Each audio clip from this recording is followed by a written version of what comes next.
ఎందుకు డూమ్స్డే అని పిలుస్తారు?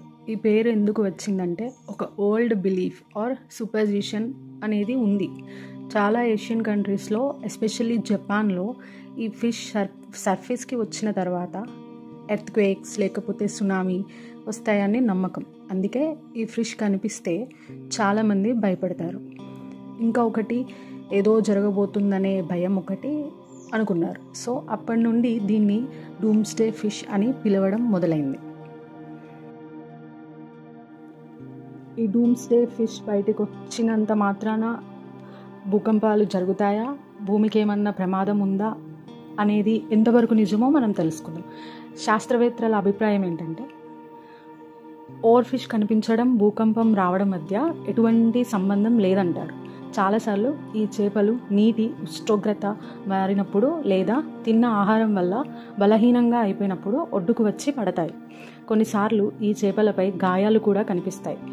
ఇవి మానవ నీటి కాలుష్యం వల్ల కూడా కావచ్చు. సైంటిఫిక్గా ఎక్స్ప్లెయిన్ చేయాలి అంటే ఓవర్ ఫిష్ సర్ఫేస్కి రావడం అంటే అది బయటపడినా కాదు, కానీ సముద్రంలో చేంజెస్ జరుగుతున్నాయి. వాటర్ టెంపరేచర్, ప్రెషర్ లేక ఓషన్ కరెంట్స్ వల్ల లేదా ఫిష్ ఇంజ్యూర్డ్ ఆర్ సిక్ అయినా సర్ఫేస్కి వస్తుంది. సో ఇది న్యాచురల్ బిహేవియర్, కానీ పీపుల్ ఓల్డ్ బిలీవ్స్తో లింక్ చేశారు. లాస్ట్గా ఫైనల్గా ఈ ఫిష్ని చూసి భయపడాల్సిన అవసరం లేదు, కానీ నేచర్లో జరిగే ప్రతి విషయంకి మనం సైంటిఫిక్గా అర్థం చేసుకోవాలి.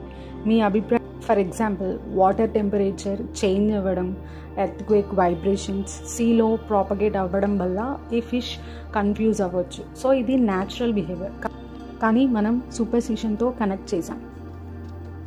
కానీ దీని వెనుక ఉన్న కథలు మనిషి భయం అండ్ ప్రకృతిపై ఉన్న గౌరవాన్ని చూపిస్తాయి. ఇది ఒక ప్రమాద సంకేతమా లేక ప్రకృతి యొక్క అందమా, భయమా? ఆలోచించండి.